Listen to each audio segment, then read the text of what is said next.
Teaching exams में ना ये जो कथन कारण यानी असर्शन रीजन वाले सवाल आते हैं, उन्हें देखकर अक्सर कैंडिडेट्स थोड़ा घबरा जाते हैं।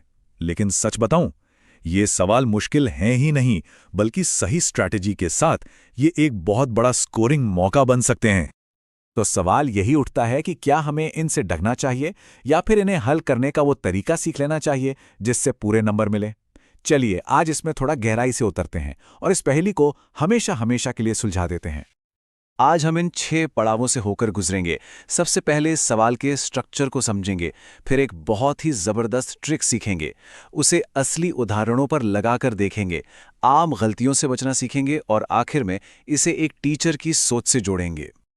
ठीक है, तो चलिए इस पहेली को सुलझाना शुरू करते हैं। किसी भी पहेली को सुलझाने से पहले उसके टुकड़ों को समझना जरूरी है ना? तो ये कथन और कारण आखिर हैं क्या? देखिए, कथन या असर्शन बहुत ही सीधी सी चीज है। ये बस एक स्टेटमेंट है, जैसे सूरज पूरब से उगता है। हमारा पहला काम बस ये चेक करना है कि ये जो बात कही गई है ये सच है या झूठ, बस। और कारण यानी कि रीजन, उस कथन के पीछे का क्यों है, ये वो लॉजिक है जो ये बताने की कोशिश करता है कि जो पहली बात कही गई थी वो आखिर सच क्यों है। इसका काम है कथन को सपोर्ट करना। और असली खेल यहीं पे फंसता है, ऑप्शन ए और ऑप्शन बी के बीच के इस बारीक से फर्क में। ध्यान से देखिए, दोनों ही ऑप्शन में कथन और कारण दोनों सही होते हैं, पर एक में कारण कथन का सही जवाब होता है और दूसरे में नहीं। सबसे ज्यादा कंफ्यूजन यहीं होता है और आज हम इसी गुत्थी को सुलझाने वाले हैं। अब एक बहुत ही दिलचस्प बात बताता हूं। ये सवाल असल में रट्टा मारने वाले लोगों को सिस्टम से बाहर करने के लिए ही बनाए गए हैं। ये सवाल असल में एक टीचर के तौर पर हमारी कंसेप्चुअल क्लैरिटी, हमारी वैचारिक स्पष्टता को परखते हैं। जरा सोचिए, एक अच्छा टीचर सिर्फ ये नहीं जानता कि क्या पढ़ाना है, बल्कि वो ये भी जानता है कि क्यों पढ़ाना है। ये सवाल हमारी इसी लॉजिकल सोच का टेस्ट लेते हैं, ये देखने के लिए कि क्या हम दो आइडियाज के बीच का कनेक्शन समझ पा रहे हैं या नहीं। तो फिर इसे हल करने का सबसे दमदार तरीका क्या है? देखिए, ये कोई जादू नहीं है, बल्कि शुद्ध लॉजिक पर आधारित एक बहुत ही सिंपल लेकिन पावरफुल ट्रिक है। ये वो मास्टर की है जो कथन कारण के लगभग हर ताले को खोल सकती है। हम इसे कहते हैं क्योंकि वाली ट्रिक। इसके बस 3 आसान से स्टेप्स हैं। स्टेप 1, सिर्फ कथन को पढ़िए और तय कीजिए कि वो सही है या गलत। स्टेप 2, कथन को भूल जाइए, सिर्फ कारण को पढ़िए और तय कीजिए कि वो सही है या गलत। और आखिरी स्टेप 3, कथन के ठीक बाद क्योंकि शब्द लगाकर कारण को पढ़िए और देखिए कि क्या ये पूरा सेंटेंस एक लॉजिकल बात कह रहा है। चलिए अब इस ट्रिक को सीधे एक्शन में देखते हैं। हम इसे बाल मनोविज्ञान यानी चाइल्ड साइकोलॉजी के कुछ सबसे जरूरी सिद्धांतों पर लगा के देखेंगे। इससे बात एकदम शीशे की तरह साफ हो जाएगी। पहला उदाहरण है जीन पियाजे के बारे में। कथन कहता है कि बच्चे का विकास चरणों में मतलब स्टेजेस में होता है और कारण कहता है कि बच्चे की सोचने की क्षमता गुणात्मक रूप से यानी क्वालिटेटिवली बदलती है। अब अपनी ट्रिक लगाते हैं। पियाजे के अनुसार बच्चे का संज्ञानात्मक विकास चरणों में होता है क्योंकि बच्चे की सोचने की क्षमता उम्र के साथ गुणात्मक रूप से बदलती है। अरे वाह, ये तो एकदम परफेक्ट बैठ रहा है।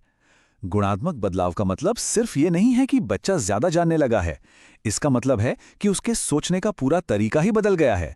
बिल्कुल वैसे ही जैसे कोई कीपैड फोन से सीधे स्मार्टफोन पर आ जाए। अब वाइगॉट्स्की को देखते हैं।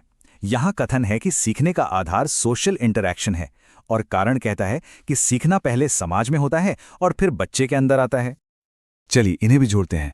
सामाजिक संपर्क सीखने का आधार है क्योंकि सीखना पहले सामाजिक स्तर पर और फिर व्यक्तिगत स्तर पर होता है। यह भी एकदम सही है। वाइगोत्स्की यही तो कहते थे कि सीखना पहले बाहर से अंदर की ओर आता है। जैसे कोई हमें साइकिल चलाना सिखाता है, वो पहले सहारा देता है और जब हम सीख जाते हैं तो सहारा हटा लेता है। बस इसी बाहरी मदद को स्कैफोल्डिंग कहते हैं। इसी तरह हॉवर्ड गार्डनर ने हमें यह सिखाया कि इंटेलिजेंस कोई एक चीज नहीं होती, वो कई तरह की होती है। कोई मैथ्स में जीनियस हो सकता है, तो कोई म्यूजिक में, तो कोई स्पोर्ट्स में। यह सिद्धांत क्लासरूम में हर बच्चे को स्पेशल महसूस कराता है और हमें यह सिखाता है कि सफलता का कोई एक ही पैमाना नहीं होता। ठीक है, अभी तक तो सब कुछ बड़ा सीधा साधा लग रहा था, लेकिन अब उन उदाहरणों को देखते हैं जहां यह कनेक्शन इतना साफ नहीं होता।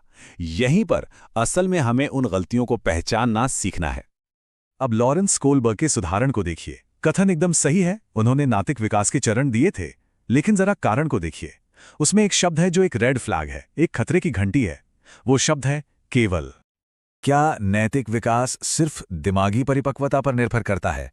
नहीं, हमारे सामाजिक अनुभव, हमारी संस्कृति, हमारी भावनाएं, ये सब भी तो बहुत बड़ी भूमिका निभाती हैं।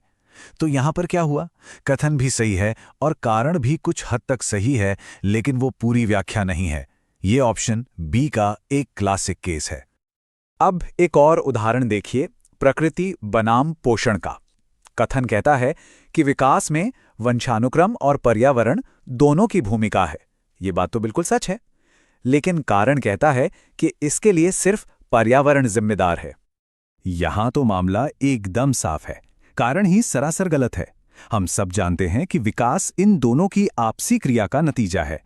वंशानुक्रम हमें एक ब्लूप्रिंट देता है और पर्यावरण उस पर बिल्डिंग बनाता है।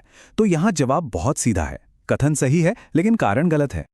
तो इन सवालों को हल करने का जो कौशल है, ये सिर्फ एग्जाम पास करने की एक तकनीक नहीं है। यह असल में एक बेहतरीन टीचर की तरह सोचने के तरीके से बहुत गहराई से जुड़ा हुआ है। और ये सारी बातें एक बहुत ही शक्तिशाली विचार पर आकर टिकती हैं, बाल केंद्रित शिक्षा, मतलब चाइल्ड सेंटर्ड एजुकेशन। ये हमें याद दिलाता है कि अगर हर बच्चा अलग है तो शिक्षा का केंद्र बच्चा होना चाहिए, ना कि सिस्टम। तो अंत में यह सवाल हमारे सामने आता है, क्या ये स्किल सिर्फ एक एग्जाम की स्ट्रैटेजी है, या फिर ये उस गहरी समझ का हिस्सा है जो हमें एक संवेदनशील और एक असरदार टीचर बनाती है? इस पर